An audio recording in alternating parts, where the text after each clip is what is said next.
Hello students, welcome in smart biology classes. आप देख रहे हैं स्मार्ट बायोलॉजी क्लासेस और माई सेल्फ स्वर्णकांत त्रिपाठी।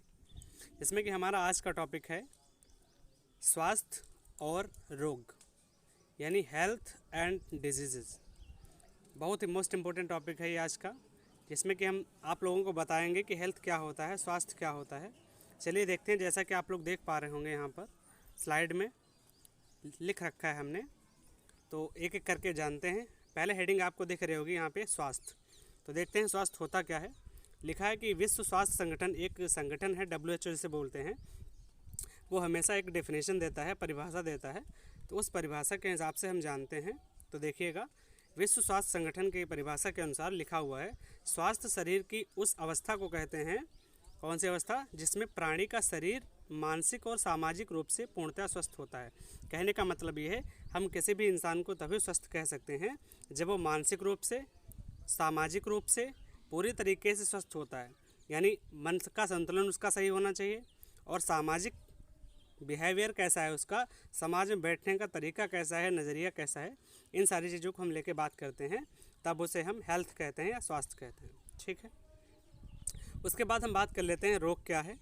तो जब हम रोग की बात करते हैं, डिजीज़ की बात करते हैं, तो उसमें हम देखिएगा लिखा है कि शरीर की सामान्य अवस्था में, ये लिखा है शरीर की सामान्य अवस्था में असामान्य परिवर्तन। जब किसी का शरीर, कोई बॉडी, कोई लिविंग ऑर्गेनिज्म एक सही स्थिति से दुर्बल स्थिति की ओर पहुंच जाता है, यानी कमज़ोर हो जाता है, दुर्बलता उत्पन्न हो जाते हैं, तो उसे हम क्या कहते हैं?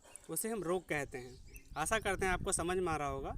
रोग को शरीर की उस अवस्था से परिभाषित किया जा सकता है जिसमें दोषपूर्ण आहार, यानी सही से भोजन ना मिलना, आनुवांशिकी, या फिर आनुवांशिकी कुछ रोग होते हैं जो माता पिता से उनके बच्चों में पहुंचते हैं, या फिर पर्यावरणीय कारकों, जैसा कि हमारे वहाँ का एनवायरनमेंट होगा, वातावरण होगा, ये सारी बातें उस बात पर डिपेंड करेंगी।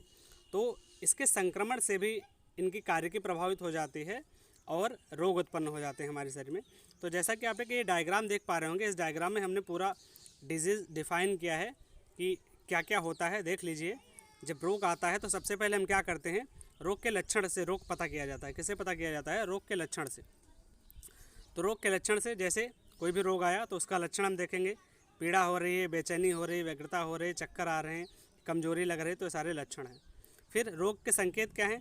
संकेत है ज्वर होना, पीलापन होना, स्वाद असर होना, या दशाएं रोग संकेत होना। इस प्रकार से उसके असर देखे जा सकते हैं।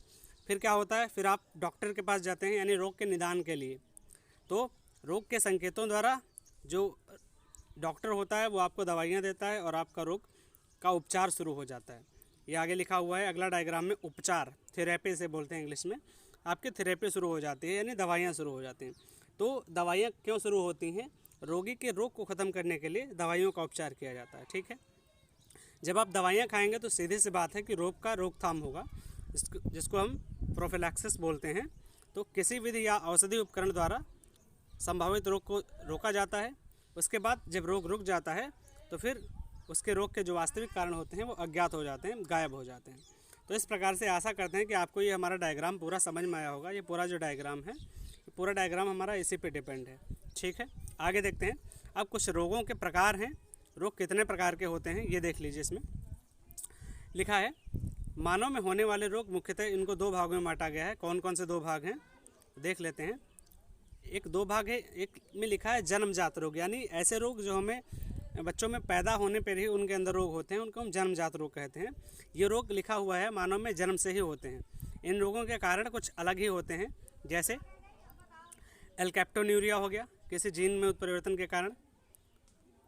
जीन में उत्परिवर्तन यानी आनुवांशिकी रोग होता है, जैसे एल्केप्टोन्यूरिया हो गया, फिनाइल कीटोन्यूरिया हो गया, या रंजकहीनता हो गया, या कोशिका अरक्तता हो गया, जिसे सिकल सेल एनीमिया कहते हैं, या हीमोफीलिया हो गया, या वर्णनता हो गया।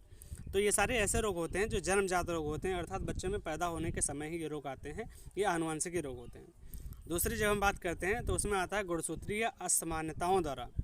तो ये ऐसे रोग होते हैं जो गुणसूत्र के इधर उधर हो जाने पर, कम या ज़्यादा हो जाने पर रोग आ जाते हैं।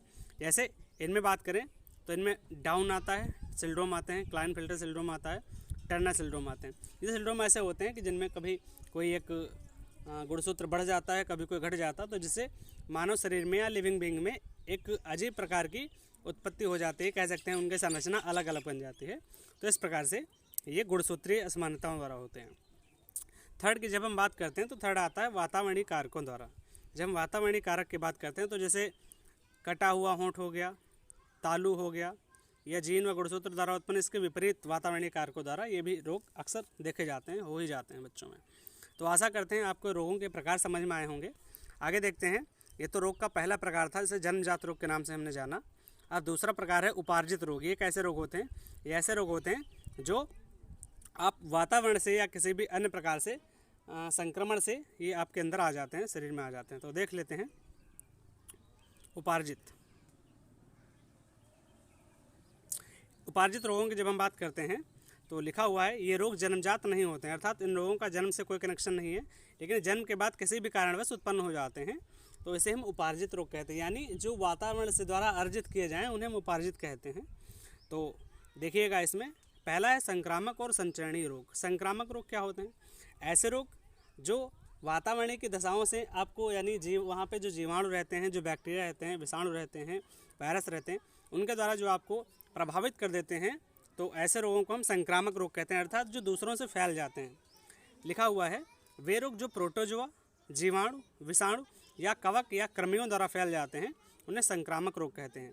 समझ में आ गया होगा ना। संक्रामक रोग को मुख्य दो उपभागों में बांटा गया कह सकते हैं। कौन कौन से हैं? पहला है संसर्गज, इसको कॉन्टेजियस बोलते हैं, कॉन्टेजियस डिजीज़। तो ये कैसे होते हैं? कॉन्टेजियस जो डिजीज़ होते हैं ये रोग सामान्यतः प्रत्यक्ष यानी डायरेक्ट शरीर के संपर्क से फैलते हैं। किसी के आप पड़ोस में बैठ जाओ तो डायरेक्ट उसके रोग आपके अंदर आ जाते हैं, तो ये रोग संसर्गक कहलाते हैं। जैसे छोटी चेचक, इसको देवी माता बोलते हैं ना, देवी जी निकल आई ऐसा कुछ करके बोलते हैं। दाद, चेचक, इन्फ्लुएंजा, खसरा, लेप्रोसी, कुष्ठ रोग जिसे बोलते हैं। तो ये सारे रोग ऐसे होते हैं, अगर आप किसी के पड़ोस में बैठ गए हो जिसको ये रोग हैं तो सामान्यतः संक्रामक रोग हैं, कॉन्टेजियस हैं, ये उससे आपके शरीर में आ सकते हैं। फिर दूसरा है नॉन कॉन्टेजियस डिजीज़ यानी असंसर्गक डिजीज। तो ये क्या होते हैं? ये रोग किसी दूसरे से आपके अंदर नहीं फैलते हैं, जबकि इनके जो कारक होते हैं भौतिक कारक होते हैं, इनके द्वारा फैलते हैं। हवा से फैल जाते हैं, गंदे पानी को पीने से फैल जाते हैं, या अन्य बहुत सारे वातावरणीय दशाएँ होती हैं ऐसी जिनके कारण ये रोग फैल ही जाते हैं। इनमें मुख्यतः आता है जैसे प्लेग हो गया, हैजा हो गया, मलेरिया हो गया और हेपेटाइटिस हो गया। तो ये सारे रोग जो होते हैं इस तरीके से फैल ही जाते हैं। ठीक है, आशा करते हैं आपको समझ में आ रहा होगा। तो ये पहला था संक्रामक रोग जिसे बोलते हैं। अब दूसरा जो है ये असंक्रामक रोग। असंक्रामक रोग यानी नॉन इन्फेक्शियस। ये क्या होते हैं देख लेते हैं। वे रोग जो एक व्यक्ति से दूसरे व्यक्ति में नहीं फैलते हैं। असंक्रामक का मतलब इनमें कोई संक्रमण नहीं होता है, फैलता नहीं एक से दूसरे में, बल्कि ये रोगी तक ही सीमित रहते हैं, अर्थात इनमें एक जो रोगी को होगा उसी तक ही सीमित रहेंगे। इन्हें असंक्रामक रोग कहते हैं। ठीक है, ये रोग मुख्यतः 7 प्रकार के होते हैं। कौन कौन से होते हैं? 7 प्रकार के देख लेते हैं। पहला 6 कारक रोग। पहला जो रोग होता है 6 कारक रोग। ये रोग लिखा हुआ है, ये रोग महत्वपूर्ण अंगों के ठीक प्रकार से कार्य न कर पाने के कारण उत्पन्न होते हैं। 6 कारक मतलब जो अंग मेन इंपॉर्टेंट अंग होते हैं, जैसे लीवर हो गया या कुछ भी हो गया या तो किडनी हो गया, तो ये सारे अच्छे तरीके से काम न कर पाने के कारण ये रोग हो जाते हैं। मिर्गी हो गया, जैसे लिखा हुआ है यहाँ पे, मिर्गी हो गया, हृदय रोग, मस्तिष्क पर असामान्य दाब।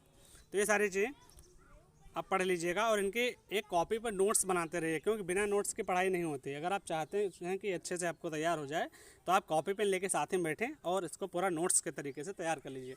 हमने सेम ये PDF नोट्स के तरीके से तैयार की है और आपको हम प्रोवाइड करवा रहे हैं, इसीलिए कि आपको ज़्यादा से ज़्यादा इससे लाभ हो। ठीक है, दूसरा अल्पता रोग, जिसे हम डिफिशियंसी डिजीज़ के नाम से जानते हैं। तो ये रोग क्या होते हैं? ये पोषक तत्व या खनिज, विटामिन, हार्मोन्स की कमी के फलस्वरूप होते हैं। इनमें विटामिन या खनिज में हार्मोन्स की कमी हो जाती है, तब ये रोग फैल ही जाते हैं। तो जैसे इनमें क्वाशियोरकर एक रोग हो गया, बेरी हो गया, घेंगा हो गया, मधुमेह हो गया, मधुमेह में डायबिटीज़। तो ये सारे रोग अल्पता के कारण होते हैं, मतलब किसी न किसी चीज़ की कमी हो जाएगी जब आपके शरीर में, तब जैसे विटामिन B की कमी से बेरी हो जाएगा, आयोडीन की कमी से घेंगा हो जाएगा और इंसुलिन की कमी से मधुमेह डायबिटीज़ हो जाएगा। तो ये सारे आपकी बॉडी में कोई कमी जब हो जाती है तब ये रोग हो जाते हैं। तीसरा प्रत्युर्जक, एलर्जी जिसे बोलते हैं, एलर्जी बोलते हैं इसे। तो इसमें लिखा है जब शरीर में किसी बाहरी पदार्थ के प्रति अत्यधिक संवेदनशील हो जाता है, जैसे किसी को किसी चीज़ से एलर्जी है, किसी को कुछ खाने से एलर्जी है, तो मतलब कहने का ये है कि शरीर को जब कोई वातावरणीय दशाएं अप्रिय लगने लगती हैं और उनकी वजह से जो रोग फैल जाते हैं तो उन्हें हम क्या कहते हैं? एलर्जीज कहते हैं। ऐसे फीवर, कुछ फीवर्स भी ऐसे होते हैं। ठीक है, आगे बात करते हैं कैंसर। कैंसर ये रोग ऊतकों की असामान्य वृद्धि के कारण होता है। जैसे कैंसर अलग अलग कई प्रकार के होते हैं, जैसे ब्लड कैंसर होता है और बहुत सारे ऐसे कैंसर्स होते हैं। तो ये कैंसर कैसे फैल जाते हैं, इनमें जो हमारी सेल होती है, कोशिका जो होती है हमारी, वो असामान्य वृद्धि करने लगती है। मतलब एक इरेगुलरिटीज़ में इधर से उधर, उधर से इधर, मतलब कहीं कहीं पर असामान्य तरीके से जब वृद्धि होने लगती है कोशिकाओं की, तो वो कैंसर का रूप ले लेती है और इस प्रकार से कैंसर हो जाता है।